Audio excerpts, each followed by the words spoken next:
কিছুদিন আগেই তো শাওমি বাংলাদেশ তাদের রেডমি নোট 12 স্মার্টফোনটি বাংলাদেশ মার্কেটে অফিসিয়ালি লঞ্চ করেছিল।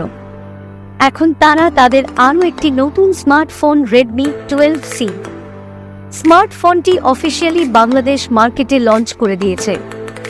আর এই স্মার্টফোনের 128GB ভ্যারিয়েন্ট বাংলাদেশ মার্কেটে পাওয়া যাবে 15,999 মানে 16,000 টাকা। তো 16,000 টাকা প্রাইস অনুযায়ী স্মার্টফোনটি আমাদের কি অফার করছে সেটা চলুন একটু দেখে নিন। প্রথমে ডিজাইনের কথা বলা যাক।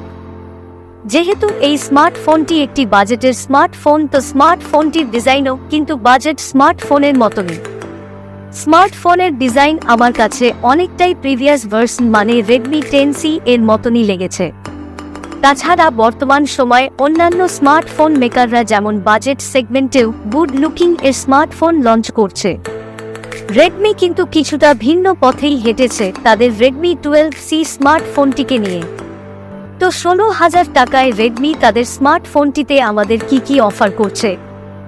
স্মার্টফোনটিতে ব্যবহার করা হয়েছে 6.71 ইঞ্চির একটি HD+ IPS LCD ডিসপ্লে।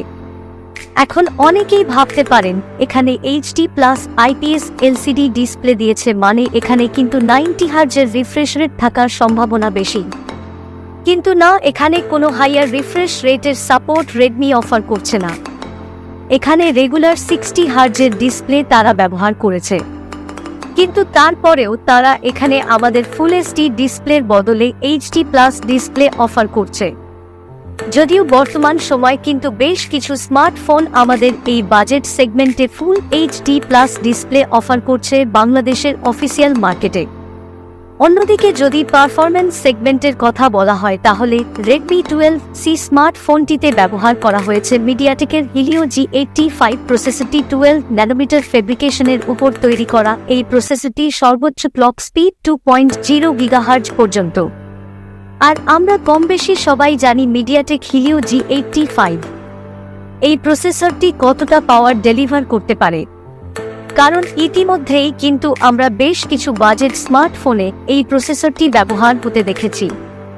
আর অপারেটিং সিস্টেমের কথা বললে রেডমি 12C তে ব্যবহার করা হয়েছে অ্যান্ড্রয়েড 12 এবং রেডমি এর নিজস্ব মানে শাওমি এর নিজস্ব নিউ UI 13।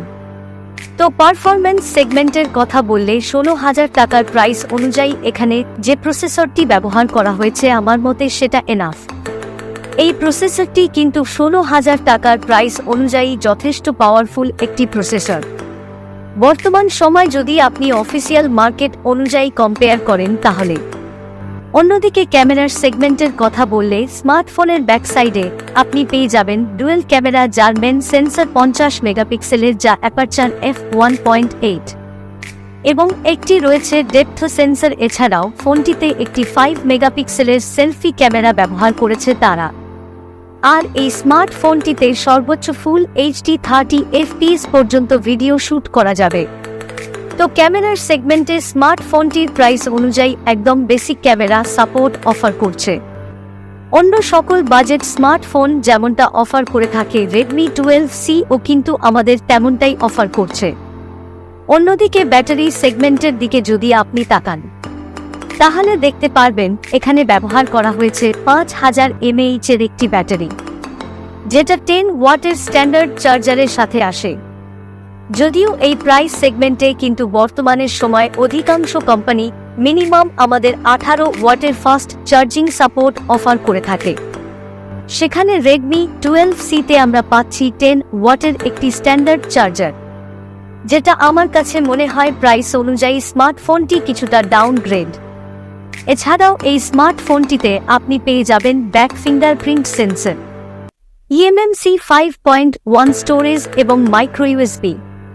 হ্যাঁ, আপনি ঠিকই শুনেছেন, 16,000 টাকার একটা স্মার্টফোনে টাইপ C নয় মাইক্রো USB পোর্ট ব্যবহার করেছে রেডমি।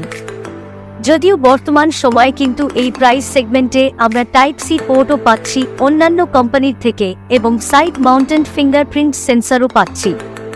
তো ওভারঅল সবকিছু মিলিয়ে আমার কাছে রেডমি 12C স্মার্টফোনটি আমাদের যে অফার করছে সেই অনুযায়ী এর যে প্রাইস রাখা হয়েছে সেটা কিছুটা ওভার প্রাইস মনে হয়েছে। ফোনটি যদি 15,000 টাকার নিচে লঞ্চ করত রেডমি, তাহলে আমার মনে হয় সেটা বেটার হতো। তো আপনার মতামত কি রেডমি 12C এই স্মার্টফোনটিকে নিয়ে, সেটা অবশ্যই আমাদের কমেন্ট বক্সে জানিয়ে দিতে পারেন। আজকের লাইক টার্গেট 10টি। আল্লাহ হাফেজ।